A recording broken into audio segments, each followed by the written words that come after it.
Hello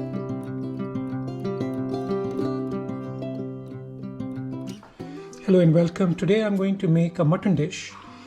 This dish is inspired from my youth. When I was in medical college, just behind our medical college were a number of little restaurants where we medical students quite frequently used to go and have our dinner, because many of us were living in hostels and at night time we didn't have any place to cook, so we used to go to these restaurants and have a nice meal.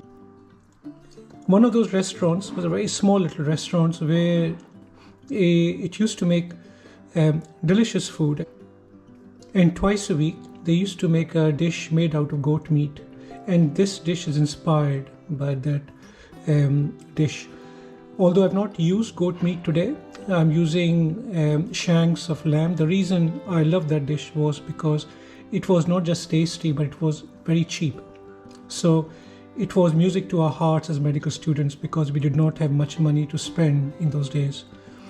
So first thing we're going to do is make the garam masala for this dish, and for this I've got about 15-20 black peppercorns, coriander seeds, white cumin, black cumin, bay leaf, methi, anise seeds, seeds of black cloves, green cardamoms, and cinnamon stick. These are going to go into my spice blender to be blended into a powder. I'm going to use 3/4 of this in my main dish, and I leave 1/4 aside to garnish before serving the dish. So there we are, it's all grounded, and I've taken a bit aside, just a teaspoonful aside, to garnish in the end. In my oil and ghee, I'm adding onions, ginger and garlic. I'm going to cook this until the raw smell of the onions and the garlic is gone. Next we are going to add our meat. As you can see, I've chosen the shanks, so which is the legs and the lower part of the forearm of the sheep. And the reason for doing that, because the long bones have got marrow in it, and I've gotten the butcher to cut the long bones into half so the marrow is exposed. So when the meat is cooked, the marrow will eventually get cooked and get incorporated into the curry, which will give it extra flavor. So we are going to cook the meat until the meat is sealed. So my meat is sealed. Into this we are adding salt, chili powder, nutmeg and mace powder, and 3/4 of the garam masala that we grounded earlier. This we are going to cook until all our spices are completely cooked and there is no smell of any raw spices. So my masalas are well cooked. So once the spices are cooked, I'm going to cover this with water, and I've got hot water here. I put enough water in there to almost cover the meat up. This has to be cooked long enough for the meat to almost falling off the bone. And I'm going to cover this with a lid for 1 hour to start off with. This probably will take 2 hours to cook. So it's been cooking for exactly 1 hour.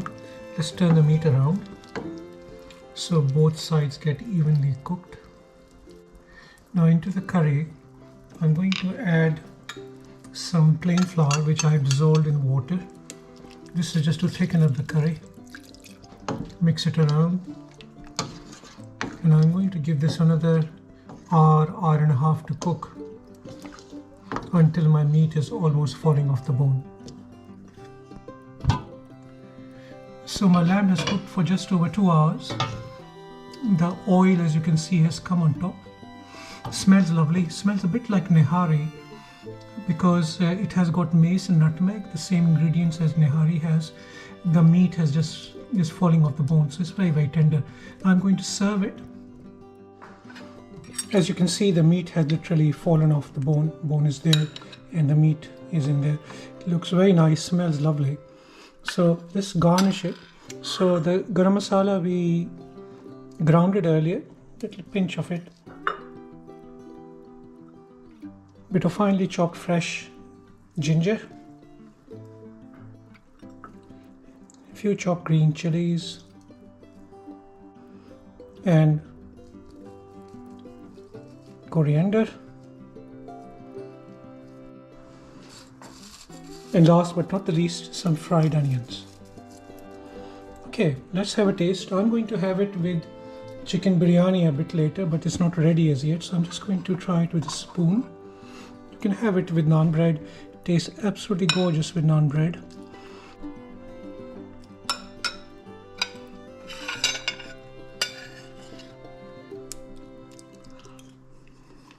It is extremely delicious, not very hot, it's not very spicy hot, but very, very tasty. Depth of flavor. Salty does not taste like nihari. It smells a bit like nihari, but not taste like nihari, very different. So I'm not sure I made the same curry as what I used to have in the medical school. However, it tastes extremely lovely, and it is in my memory of those times I spent in my medical school with my colleagues and my friends, who luckily I'm still in touch with. Thanks for watching, and until next time, see you soon.